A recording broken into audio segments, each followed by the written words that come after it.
여호수아서 4장 1절부터 7절 말씀을 교독하겠습니다. 그 모든 백성이 요단을 건너가기를 마침에 여호와께서 여호수아에게 말씀하여 이르시되 백성의 각 지파에 한 사람씩 12사람을 택하고 그들에게 명령하여 이르기를 요단 가운데 제사장들의 발이 굳게 선 그곳에서 돌 12를 택하여 그것을 가져다가 오늘 밤 너희가 유숙할 그곳에 두게 하라 하시니라. 여호수아가 이스라엘 자손 중에서 각 지파에 한 사람씩 중요한 그 12사람을 불러 그들에게 이르되 요단 가운데로 들어가 너희 하나님 여호와의 궤 앞으로 가서 이스라엘 자손들의 지파 수대로 각기 돌 1개씩 가져다가 어깨에 매라. 이것이 너희 중에 표징이 되리라. 후일에 너희의 자손들이 물어 이르되 이 돌들은 무슨 뜻이냐 하거든. 다같이 그들에게 이르기를 요단물이 여호와의 언약궤 앞에서 끊어졌나니 곧 언약궤가 요단을 건널 때 요단물이 끊어졌으므로 이 돌들이 이스라엘 자손에게 영원히 기념이 되리라 하라 하니라. 아멘. 할렐루야. 아멘. 여러분들은 기억력이 좋습니까? 요즘 많은 사람들이 깜빡깜빡합니다. 한 할머니가 택시를 탔습니다. 한참을 가다가 갑자기 무슨 생각이 났는지 기사 양반 내가 어디로 가자고 했죠? 그랬습니다. 그러더니 기사가 깜짝 놀라서 뒤로 돌아보면서 아이고 깜짝이야. 할머니 언제 타셨어요? 둘 다 똑같이 건망증 환자였습니다. 사람은 기억하는 존재입니다. 과거나 또 역사나 이런 것들을 사람은 기억하며 삽니다. 저희가 새벽에 민수기 말씀을 살피고 있지만 이제 다음에 신명기서는 모세의 설교입니다. 근데 신명기서에서 가장 중요한 단어가 뭐냐면 기억하라입니다. 뭐라고요? 기억하라. 이게 신명기서 전체의 주제와 같은 그런 단어입니다. 사람들은요, 기억 중에서 더 많은 사람들이 함께 기억하고 그 정신을 계승하기 위해서 만든 조형물, 이런 것을 가리켜서 기념비다라고 이야기를 합니다. 그러니까 각 나라마다 대표적인 기념비들이 있죠. 사진을 보여드리겠습니다. 저게 뭐죠? 잘 잡아서 안 보이십니까? 자유의 여신상 있죠. 뉴욕에 가면 자유의 여신상이 있습니다. 1886년 미국의 독립을 기념해서 프랑스가 세워준 그러한 기념물입니다. 이 자유의 뿔을 높이 든 여신의 모습 속에서 미국의 그 자유의 정신을 우리가 볼 수 있죠. 다음 사진을 보여주세요. 뭔가요? 에펠탑입니다. 1889년에 프랑스 혁명 100주년을 기념해서 파리에서 만국 박람회가 열렸습니다. 이 만국 박람회를 기념해서 세운 기념물이 바로 에펠탑이라고 하는 기념물입니다. 다음 사진을 보여주세요. 제암리 기념관이라는 것이 있습니다. 우리 화성에 저 기념관이 있습니다. 순국 기념관입니다.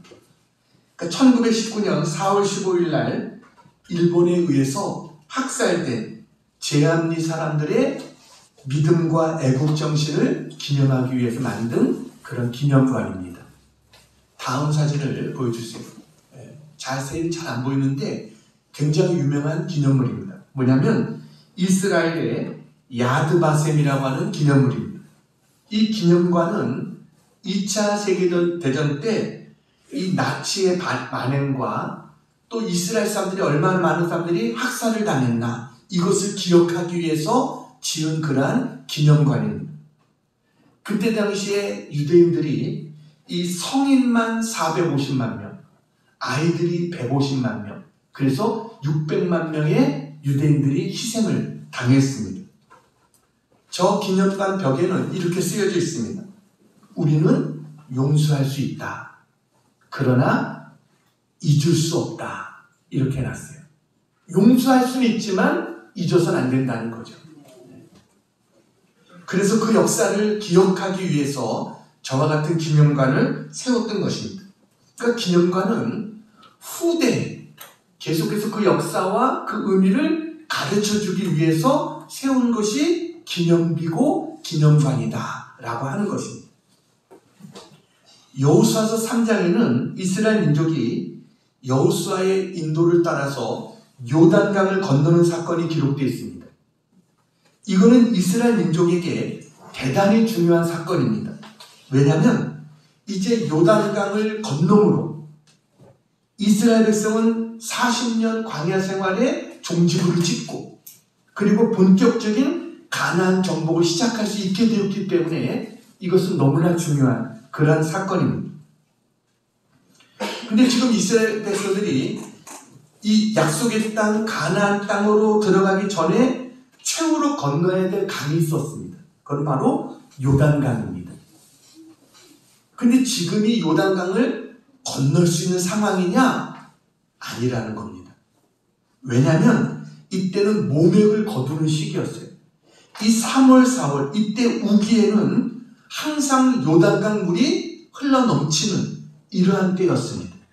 왜냐하면 헬몬산에 북쪽에 있는 헬몬산에 눈들이 녹아가지고 그 눈들이 흘러오고 또 거기다가 우기가 돼서 비까지 오니까 요단강의 물이 흘러넘치는 이런 때입니다. 건장한 사람들이라고 한다면 뭐 수영해서 넘어갈 수도 있겠죠. 그렇지만 200만 명이 되는 사람이 넘어간다? 이거는 불가능한 일입니다. 힘으로 능으로 할 수 없는 거예요. 근데 하나님께서 여호수아를 통해 백성들에게 명령하십니다. 3장 3절입니다.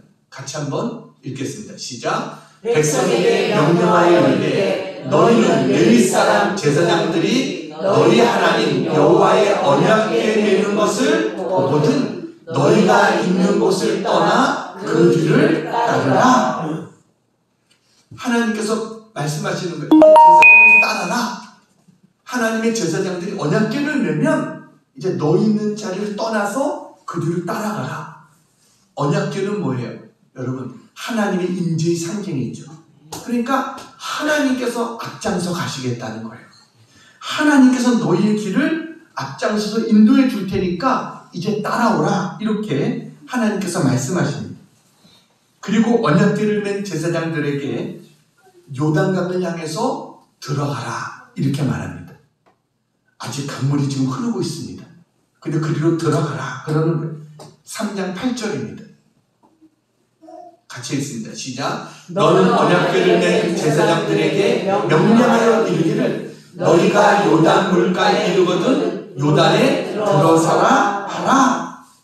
그리고 15절 16절입니다. 15절 16절 빨간 글씨 같이 읽겠습니다. 시작. 궤를 맨 자들이 요단에 이르며 궤를 맨 제사장들의 발이 물가에 잠기자 곧 위에서부터 흘러내리던 물이 그쳐서 밑에 백성이 여리고 앞으로 바로 건널세. 여러분, 아직도 물이 넘실대고 있어요. 언덕까지 물이 차오르고 있습니다. 근데 제사장들이 하나님 언약궤를 메고 물로 들어가니까 그때 흐르던 물이 멈췄습니다. 여러분, 제사장은 물이 멈춰서 들어간 게 아니에요. 물이 흐르는데 들어가라. 순종해서 들어갔더니 물이 멈춘 겁니다. 그리고 백성들은 요단강을 건너게 됩니다. 17절 같이 읽습니다. 시작. 여호와의 언약궤를 맨 제사장들은 요단 가운데 마른 땅에 굳게 섰고 그 모든 백성이 요단을 건너기를 마칠 때까지 모든 이스라엘은 그 마른 땅으로 건너갔더라. 제사장도요 극한 직업입니다. 여러분, 물이 흐르는데 들어가라고 하잖아요. 하나님께서 자기 목숨을 걸고 들어가는 거잖아요. 들어갔더니 이제 강 가운데 이 언약궤를 메고 서 있습니다. 근데 언제까지 메고 서 있어야 돼요? 이스라엘 민족이 다 건널 때까지. 그때까지 제사장들은 그 가운데서 이 물이 언제 다시 합쳐질지도 모르잖아요. 그런데도 이 언약궤를 어깨에 메고 그 가운데 서 있는 겁니다. 그러니까 백성들은 제사장들이 그 가운데 서 있으니까 안심하고 건너갈 수가 있는 거죠. 하나님의 언약궤가 가운데 있으니까 그들은 안심하고 건너갈 수 있는 거예요. 얼마나 감격스러웠겠어요. 이런 가운데 하나님께서 여호수아를 통해서 한 가지 명령을 하십니다. 그것은 바로 기념비를 세우라는 것입니다. 여러분, 이 앞에 보면은 하나님께서 여호수아를 통해서 각 지파에 대표될 만한 사람 한 사람씩을 뽑으라고 말씀을 하셨어요.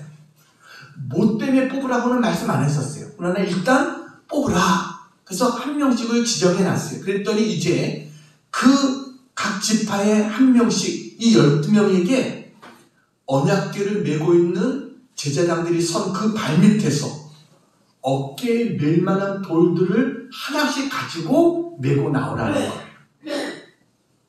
여러분, 조그만 돌 들고 나오는 게 아닙니다. 어깨에 메야 될 정도로 큰 돌들을 메고서 나오라. 이렇게 이야기를 합니다.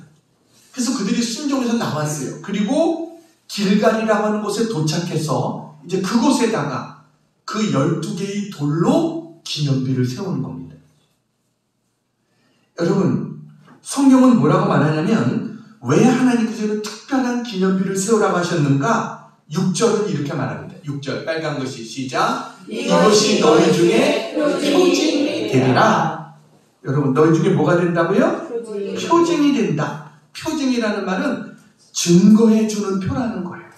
뭔가 증거해주는 표가 된다. 다시 말하면 하나님이 너희들을 어떻게 요단강을 건너게 해주셨는지 증거해주는 그 표가 될 거다라는 겁니다. 7절 같이 빨간 것이 있습니다. 시작. 이 돌들이 이스라엘 자손에게 영원히 기념이 되리라. 그러니까 그 돌들은 영원히 거기에 세워놓고 기념이 되도록 그렇게 하라. 하나님께서 이렇게 말씀하세요. 여러분, 그 물이 불어나서 흘러넘치는 요단강을 200만 명이 건넌다? 이거는 불가능한 겁니다. 근데 하나님께서 그렇게 하셨다는 거예요. 하나님은 그것을 잊지 않도록 상기시키기 위해서, 자, 우리 7절 다음 빨간 것이 다시 한번 읽어봅니다. 시작. 요단물이 여호와의 언약궤 앞에서 끊어졌나니 곧 언약궤가 요단을 건널 때 요단물이 끊어졌으므로. 그러니까 한마디로 너희들은 하나님의 기적적인 역사로 건넜다. 이 사실을 잊지 말라. 하나님께서 이렇게 말씀하시는 겁니다. 그래서 하나님께서 요단강을 건넌 이스라엘 백성들에게 하셨던 첫 번째 명령, 그거는 바로 기념비를 세우라. 이게 첫 번째 명령입니다.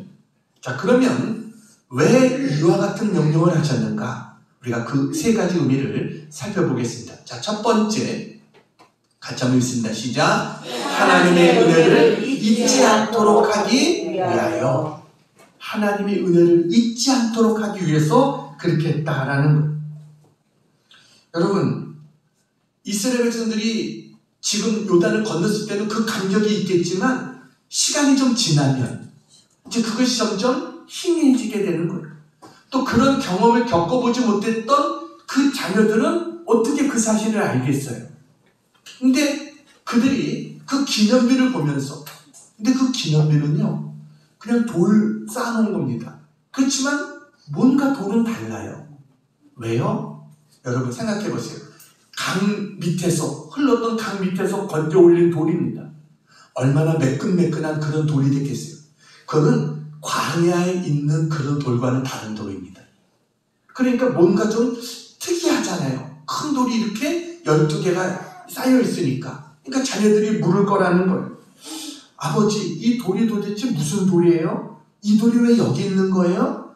이렇게 물었을 때 어떡하라고요? 오늘 7절 다시 한번 이렇게 7절 시작. 그들에게 이르기를 요단물이 여호와의 언약궤 앞에서 끊어졌나니 곧 언약궤가 요단을 건널 때 요단물이 끊어졌으므로 이 돌들이 이스라엘 자손에게 영원히 기념이 되리라 하니라. 그러니까 이렇게 하나님께서 우리가 요단강을 건널 때 이 하나님 법궤가 있을 때 요단강물이 멈췄다. 그걸 기념하기 위해서 이 돌이 세워져 있는 거다. 이렇게 말해주라는 겁니다. 21절도 마찬가지입니다. 21절 빨간 글씨 읽겠습니다. 시작. 이스라엘이 마른 땅을 밟고 이 요단을 건넜습니다. 너희의 자손에게 알게 하라는 거예요. 이스라엘 백성들이 마른 땅을 밟고 요단을 건넌, 그렇게 하나님이 역사해 주셨던 사실을 그 자녀들에게 잊지 않도록 하기 위해서 하나님께서 이렇게 하셨다는 겁니다. 여러분, 하나님께서 왜 하필이면 길갈에 기념비를 세우라고 하셨느냐? 여러분, 하나님께서 요단강을 건넌 그 기적을 잊지 않게 하기 위해서, 하나님의 베풀어진 은혜를 잊지 않게 하기 위해서 그렇게 했다. 사실 여러분, 요단강을 건넜다고 하는 이 사실, 그거는요, 직접 체험한 세대에게는 기념비가 없어도 잊을 수 없는 사건일 것입니다. 내 발로 요단강을 건넜다고 한다면 구태여 기념비가 없어도 평생 죽을 때까지 그 기억은 잊을 수 없는 기억이겠죠. 그런데 세대가 바뀌면 상황이 달라진다는 겁니다. 여러분, 지금 우리 세대의 아이들 보세요. 이 아이들에게 일제 만행이 어땠느니, 6.25 때 공산주의자들이 어땠느니, 이런 얘기 해야 아이들에게는 별로 와닿지 않습니다. 그것을 경험한 세대에게 있어서는 그것은 잊힐 수 없는 그런 경험이 있지만, 그것을 전혀 모르는 그런 세대의 아이들에게는 그것은 그냥 먼 나라 이야기같이 들릴 그런 이야기가 되는 거예요. 그러니까 요단강을 이스라엘 민족이 하나님의 은혜로 건넜다. 이거는 잊어서는 안 될 일이잖아요. 이스라엘 민족들이 이 사실을 자녀들도 잊어서는 안 될 그런 기억인데, 근데 이 자식들이 그것을 시간이 지나면 잊어버릴 수가 있거든요. 그래서 하나님은 어떻게 해요? 그러한 것들을 잊지 않게 하기 위해서 하나님께서 저 돌들이 어떤 돌인지 알아? 요단강 흐르는 가운데 있었던 그 돌들이야. 하나님이 요단강물을 멈춰서 우리가 건너서 세운 기념비가 바로 이거야. 이렇게 가르쳐주기 위해서, 그래서 하나님이 그것을 세우게 했다. 이것을 우리가 기억해야 됩니다. 이스라엘 민족이 어떤 민족입니까? 홍해 바다를 건넌 민족입니다. 애굽을 하나님이 기적적으로 430년 종살이했던 애굽을 430년 그 10가지 재앙을 보여주면서 이스라엘 민족을 출애굽시켰고, 홍해를 멈추게 해서 갈라서 건너게 준 기적을 체험한 사람들이에요. 그런데 성경을 보세요. 그 기적이 며칠 갔어요? 3일 갔습니다. 3일 지나고 나니까 불평하기 시작했어요. 하나님의 그런 기적을 체험하고 나서도 3일 지나니까 잊어버린 거예요. 사람들은요, 잊지 말아야 될 것을 잊어버리고, 좀 잊어버려야 될 것을 또 기억하고, 하여튼 이게 거꾸로 돼 있어요. 우리가 하나님 앞에 받은 은혜가 얼마나 많습니까? 여러분, 근데 그것을 그냥 나 홀로 간직하고 나 홀로 끝나는 사람들이 많습니다. 이것이 어떻게 자녀에게 전해져야 되는 거예요. 자녀들도 그 감격과 기쁨을 알아야 되는 거예요. 그런데 여러분, 그 하나님이 나에게 베풀었던 그 놀라운 은혜가 나에게서 끝난다? 그렇게 돼서는 안 되죠. 그 은혜가 대대로 이어질 수 있는 그와 같은 우리 모두가 되기를 축원합니다. 그래서 하나님은 베풀어 주신 은혜를 잊지 말라. 그래서 기념비를 세우라. 이렇게 말씀하셨어요. 자, 두 번째 같이 한번 읽겠습니다. 시작. 여호와를 경외하도록 하기 위하여.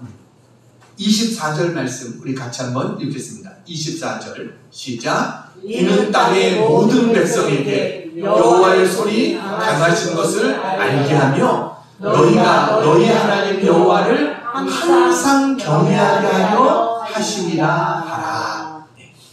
그것을 세우신 목적이 뭐예요? 너희가 너희 하나님 여호와를 어떻게 해요? 항상 경외하게 하려 하기 위해서 하나님이 그렇게 하셨다라는 겁니다.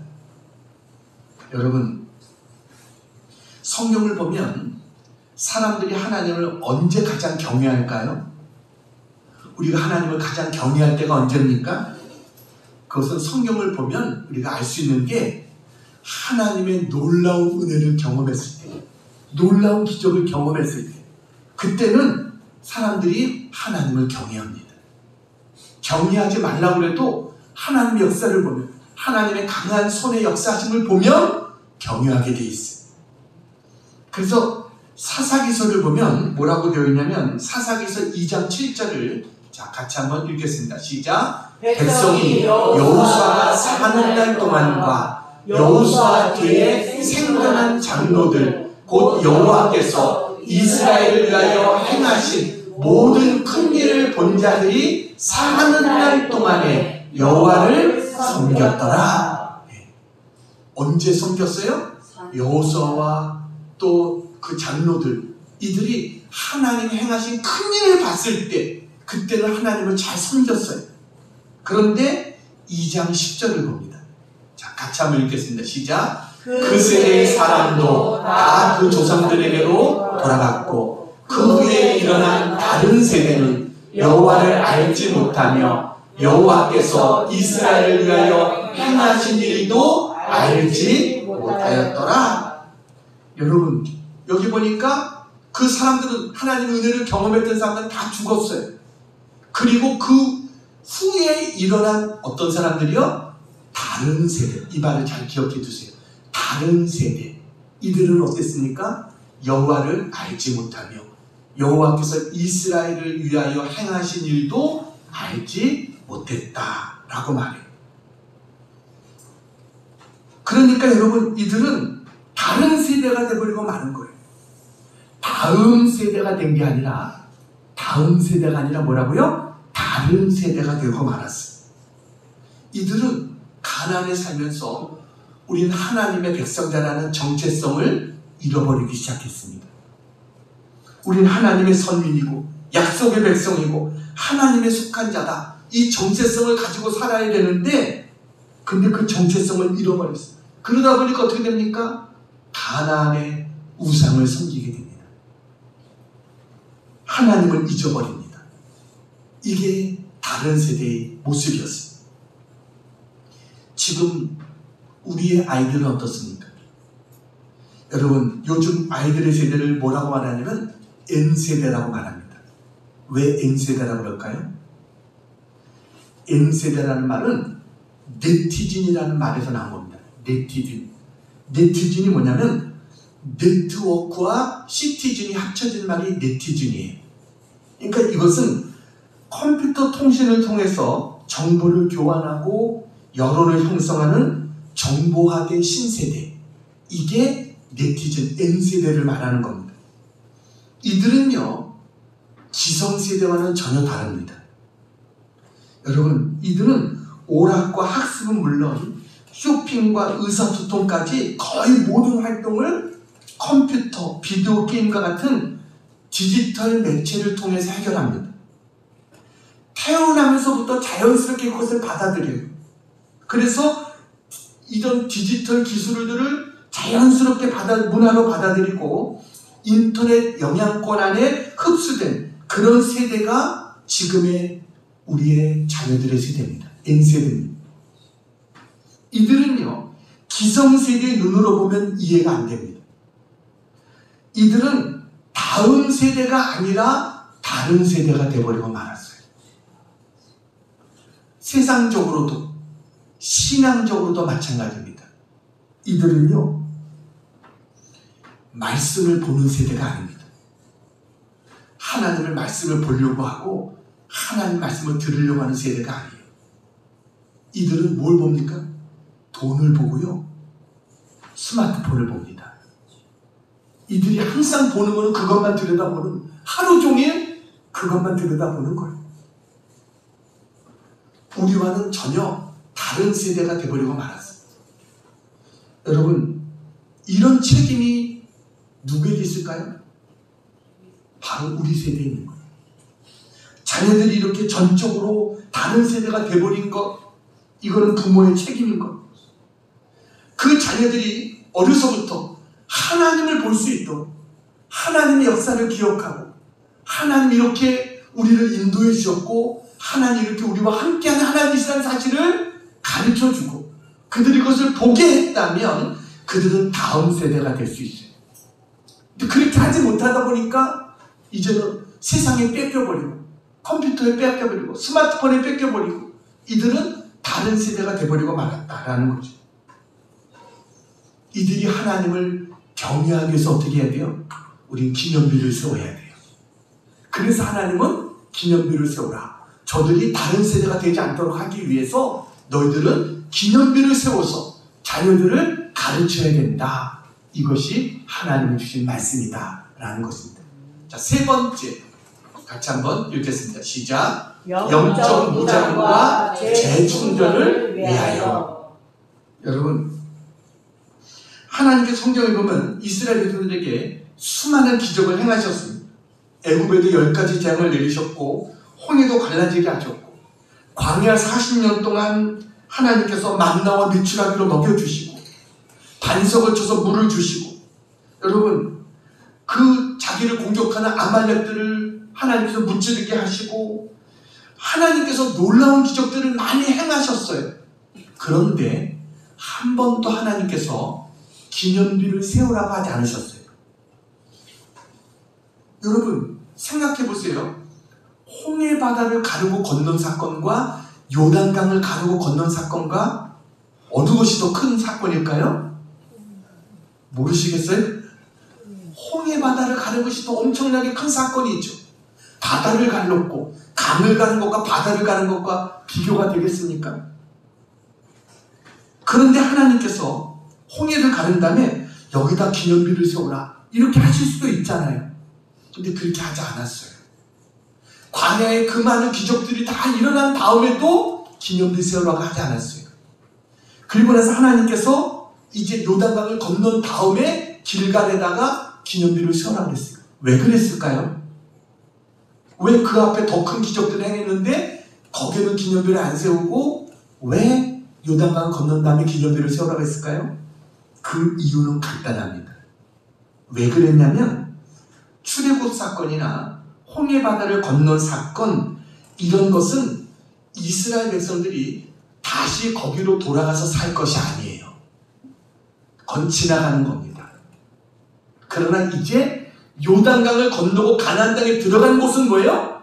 거기서 살 곳이에요. 이스라엘 민족이 하나님이 주신 약속의 땅, 거기서 계속 살아야 될 곳이에요. 그렇기 때문에 거기다가 기념비를 세우라 하나님께서 말씀하셨던 거예요. 여러분 이스라엘 백성은 거기서 많은 전쟁을 합니다. 그럼 우리 보통 사람들 같으면 언제 기념비를 세웁니까? 전쟁하고 승리하고 돌아오면 거기 승리한 그 자리에다 기념비를 세우죠. 하나님께서 이렇게 승리케 해주셨다. 그리고는 어떡합니까? 거기에 병력들을 띄워놔야죠. 차지했으니까, 그 땅을 차지했으니까 계속 그곳을 차지하기 위해서 거기서 기념비를 세워놓고 깃발을 곧 세우고 거기에 병력들이 있어야죠. 근데 하나님은 그렇게 하시지 않았어요. 하나님은요, 이스라엘 민족이 나가서 싸우면 싸우고 다시 길갈로 돌아오라는 거예요. 싸우고 돌아오라는 거예요. 성경을 봅니다. 여호수아서 10장 41절에서 43절 한번 쭉 읽겠습니다. 시작.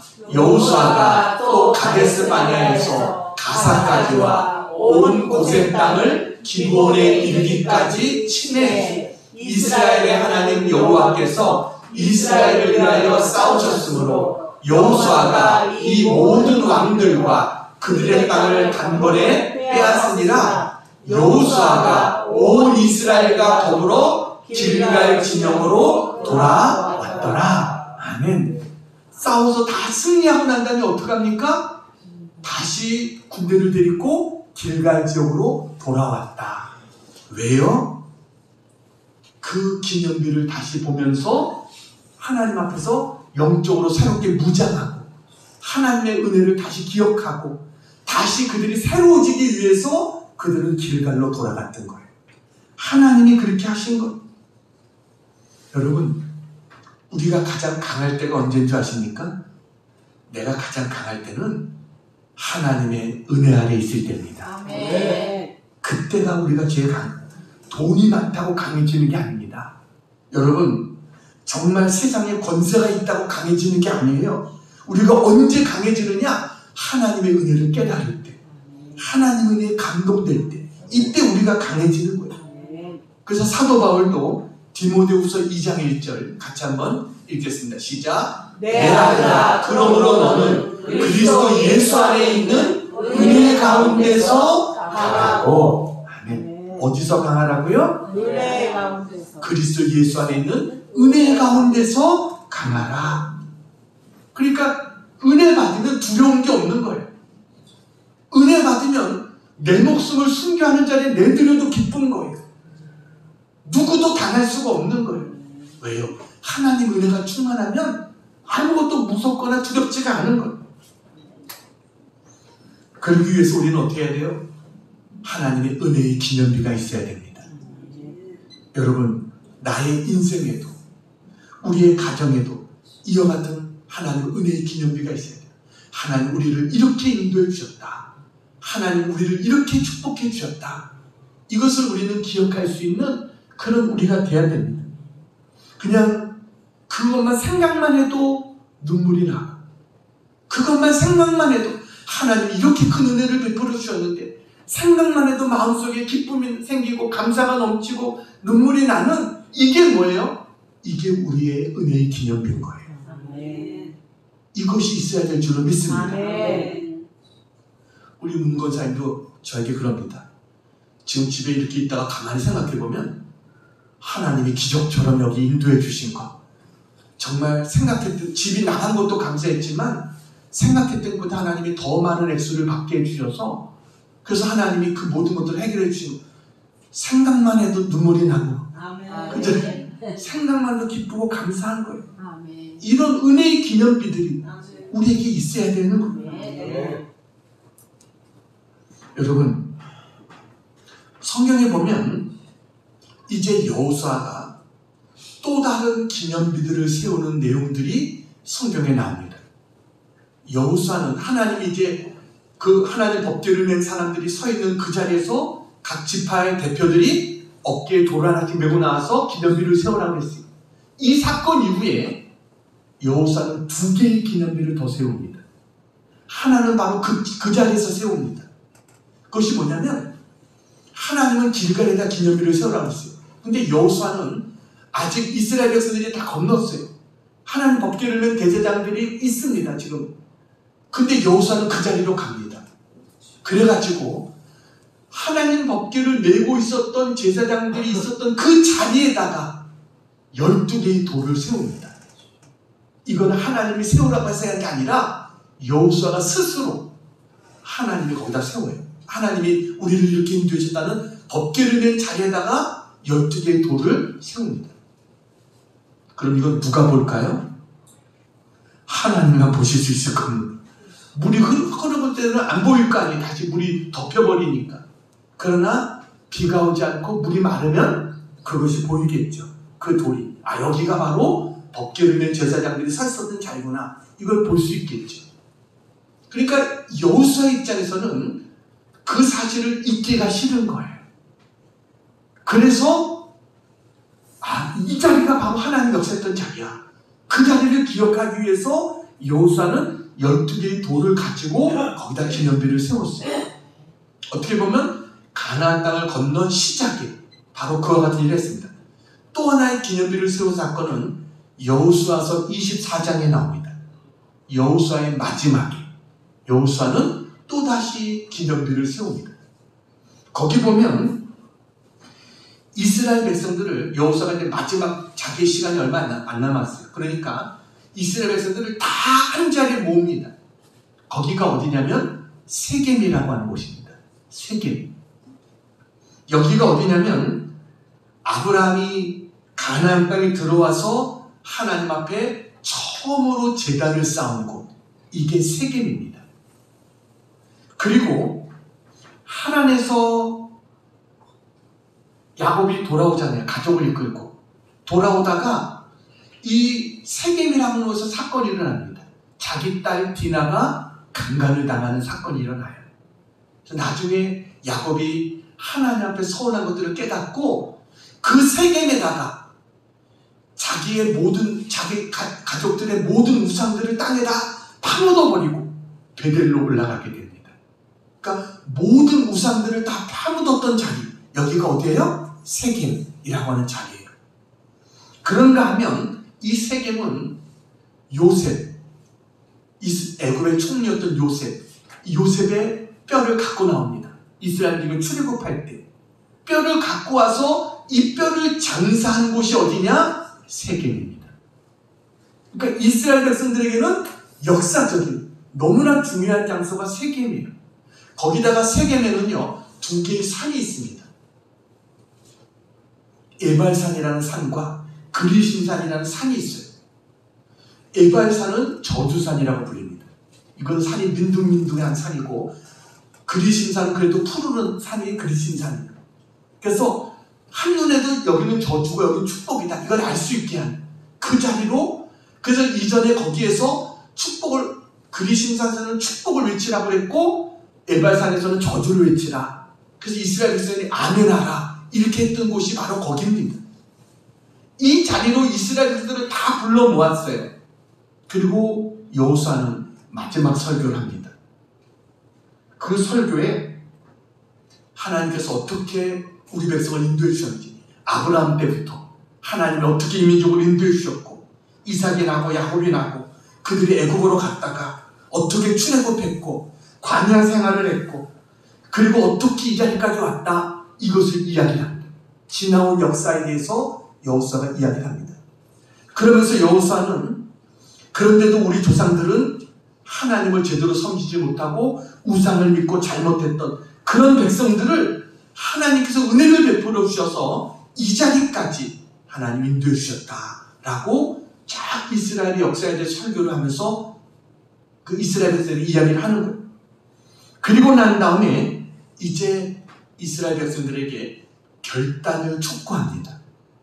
15절 말씀입니다. 여호수아서 24장 15절. 자, 같이 한번 읽겠습니다. 시작. 만일 여호와를 섬기는 것이 너희에게 좋지 않게 보이거든 너희 조상들이 강 저쪽에서 섬기던 신이든지 또는 너희가 거주하는 땅에 있는 아모리 족속의 신들이든지 너희가 섬길 자를 오늘 택하라. 오직 나와 내 집은 여호와를 섬기겠노라 하니, 이스라엘 백성들에게 말하는 거예요. 자, 역사를 너희들이 다 들었지? 근데 여호와를 섬기는 게 너에게 좋지 않게 보이면 너희들이 원하는 그 우상들 그거 선택해.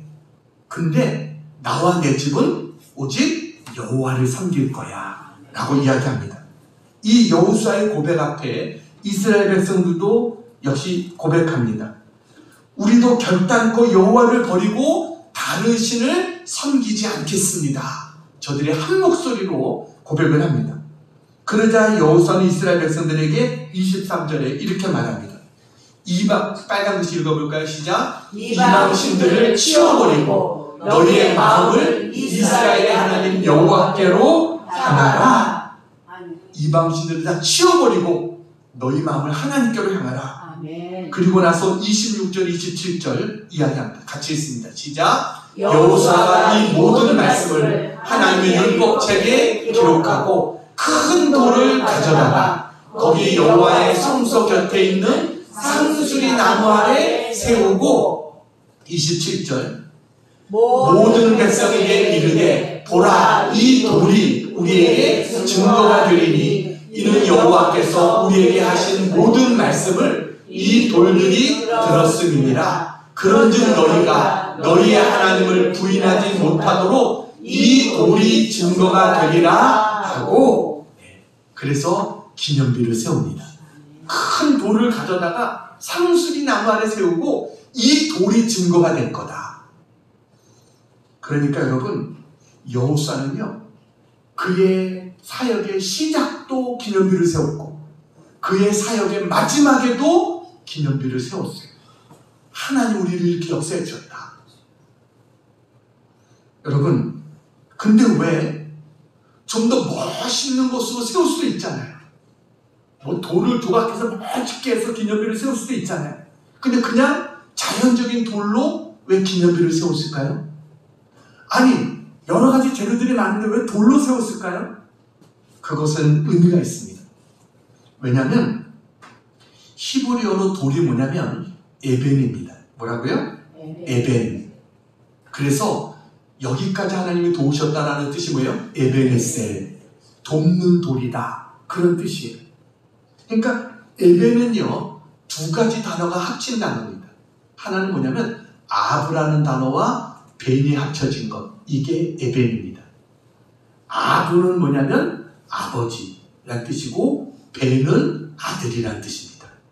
그러니까 돌에는 무슨 뜻이 있어요? 아버지와 아들이란 뜻이 있는 게 돌입니다. 이 돌이 변할 수가 없다는 거예요. 아버지와 아들의 관계가 변할 수 없는 것처럼 하나님과 우리의 관계는 그것과 같다. 이것을 상징하는 것이고, 또 이 돌이 변하지 않는 것처럼 하나님 앞에서 약속도 변할 수가 없다. 이것을 보여주는 게 돌이 가진 의미인 것입니다. 그래서 돌로 기념비를 세운 거예요. 여러분, 우리에게도 신앙의 기념비가 있기를 축복합니다. 우리에게도 길갈의 기념비가 있어야 됩니다. 길갈의 기념비가 뭐예요? 여러분, 하나님이 요단강을 가르고 우리를 이렇게 건너게 하셨다. 우리를 구원해 주셨다. 그 은혜에 대한 감격이 있어야 되는 거예요. 그런가 하면 세겜의 기념비도 있어야 돼요. 이건 뭐예요? 오직 나와 내 집은 여호와만을 섬기겠다. 이것처럼 우리의 신앙 고백의 기념비도 있어야 됩니다. 하나님, 우리 가정에 하나님이시다. 이 고백을 하는 거예요. 그런가 하면 미스바와 센 사이에 세워졌던 에벤에셀의 기념비도 있어야 됩니다. 그것은 뭐예요? 하나님이 여기까지 우리를 도우셨다. 그게 에벤에셀의 기념비인 겁니다. 그렇게 되어질 때 우리의 신앙이 나에게서 끝나는 게 아니라 다음 세대로 이어지게 되는 거예요. 우리의 자녀들이 다른 세대가 아니라 다음 세대가 돼야 될 줄로 믿습니다. 이제 한 가지 이야기하고 마치려고 합니다. 페르시아의 한 왕이 시골 마을에 이렇게 세정을 살피러 나갔다가 아주 총명하고 마음에 드는 어떤 젊은 목동을 만났습니다. 그래서 임금님은 그 목동을 데리고 가서 나라의 일을 그에게 맡겼어요. 이 목동은 아주 공정하고 깨끗하게 나라의 일을 잘 처리해서 다른 사람들로부터 굉장한 칭송을 받았습니다. 근데 그가 그렇게 깨끗하게 모든 일들을 해나가니까 반대로 부정부패한 사람들은 그를 시기하고 미워하게 되는 것이었어요. 그래서 그를 어떻게 해서든지 모함하고 그를 넘어뜨리려고 이 부정한 자들이 그에 관한 모든 것을 살피기 시작했습니다. 근데 이 목동이 이상하게 저녁만 되면 밤마다 어떤 방으로 들어가는 거예요.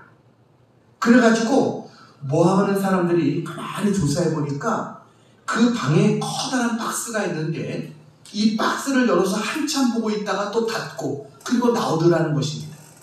그래서 모함하는 자들이 됐다. 저기에 틀림없이 많은 보석들을 쌓아놨을 것이다. 이렇게 생각을 했어요. 그래가지고 왕을 모시고 그곳으로 갔습니다. 커다란 박스가 있어요. 이제 그들은 그것만 열면 거기에 이제 그 사람이 청렴한 척했지만 자기가 착취한 많은 것들을 거기에 보석을 가지고 있을 거다라고 생각하고 그것을 열어보게 했는데 거기에서 나온 것은 목동의 피리와 목동이 입었던 양을 쳐서 입었던 낡은 옷들, 그것이 그 박스에 담겨 있는 거예요. 그래서 왕이 목동에 물었어요. 왜 이것을 여기다 두고 매일 밤 이것을 쳐다봤느냐? 그랬더니 목동이 대답합니다. 저는 목동 시절에 어렵게 살고 있었습니다. 그런데 임금님께서 저에게 은혜를 베풀어 주셔서 오늘 이 자리까지 오게 됐습니다. 행여나 그 은혜를 잊어버릴까? 저는 매일 밤 여기서 이것을 들여다봤습니다. 라고 고백했어요. 그의 교만해지지 않고 계속해서 그가 청렴하고 정직하게 할 수 있었던 이유는 은혜를 잊지 않았기 때문에. 여러분, 우리도 마찬가지예요. 하나님의 은혜를 잊지 않는 우리 모두가 되기를 축원합니다. 왜 교만해집니까? 은혜를 잊으니까 교만해지는 거예요. 내가 잘났고 내 능력과 내 힘으로 이렇게 되었다고 생각하니까 교만해지는 거예요. 우리에게는 신앙의 기념비가 있어야 돼요. 하나님께서 이렇게 해주셨다. 하나님께서 나같이 부족한 죄인도 나 같은 자도 이렇게 사랑하셔서 이렇게 은혜를 베풀어 주셨다. 신앙의 기념비가 우리에게 있어야 될 줄로 믿습니다. 그래서 우리 2024년 하나님 앞에 정말 하나님 우리의 신앙에 아름다운 기념비를 세울 수 있도록 하나님 역사해 주시옵소서. 그래서 우리의 자녀들에게도 부지런히 가르쳐서 저들이 다른 세대가 아니라 다음 세대가 될 수 있도록 하나님 역사해 주시옵소서. 이와 같은 은혜가 있기를 주님의 이름으로 축원합니다. 기도하겠습니다. 사랑과 은혜가 많으신 아버지 하나님, 저희들 너무나 쉽게 하나님 은혜와 사랑을 잊어버리고 살 때가 많았음을 고백합니다. 하나님 저희를 용서해 주시옵소서. 하나님의 크신 은혜를 잊지 않게 하시고 우리 자손들도 대대로 하나님의 은혜를 기억하며 하나님을 찾는 자녀들이 되게 해 주시옵소서. 하나님 우리의 다음 세대가 다른 세대가 되지 않게 해 주시옵소서. 하나님의 응답하심과 능력을 경험해서 여호와를 경외하는 자들이 다 되게 해 주시옵소서. 하나님 하나님께서 행하신 일들을 보게 하시고 하나님을 나의 하나님으로 고백할 수 있는 믿음의 자녀들이 되게 해 주시옵소서. 그래서 하나님 우리 가정에 하나님에 대한 은혜의 기념물들이 세워지는 하나님의 놀라운 역사가 있게 해 주시옵소서. 우리 사랑하는 성도들 축복해 주셔서 2024년도 하나님께서 우리를 위해서 이렇게 큰 일을 행하셨다고 간증할 수 있게 하여 주시고 하나님을 증거할 수 있는 우리 모두가 되게 해 주시옵소서. 예수님의 이름으로 기도하옵나이다. 아멘.